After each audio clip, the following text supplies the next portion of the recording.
Hey y'all, Joe here with J-Tech. Tonight I'm gonna show you guys how to install bearings on connecting rod, and we're gonna talk about that a little bit. So, all right, let me flip the camera around and we'll get to it. Yes, scoundrels. All right, y'all, we're back. So, here's a bearing. Bearing. This is what connecting rod bearing looks like. This is the used one. We don't have new ones here, so for demonstration purposes, we're just gonna use this old one. It doesn't look too bad. It's got even wear all the way around it.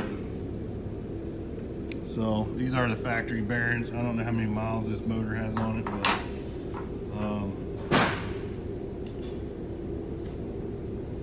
factory GM bearings, standard.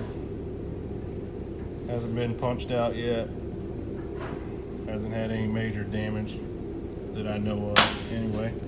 So, alright. So, and then this is your connecting rod. Connects your piston to your crankshaft. That's why it's called a connecting rod. So, you have these two cuts right here. That's for the tang on the bearing. You got that little tang right there. There it is. So that's gonna go inside of there. Let me see if I can do this with one hand.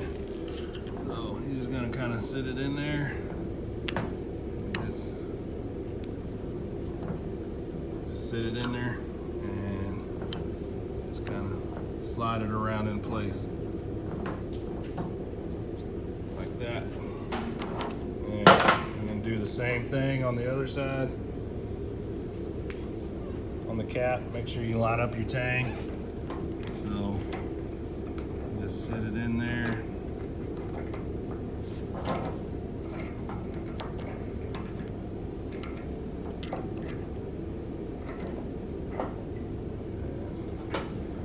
Push it down into place like so.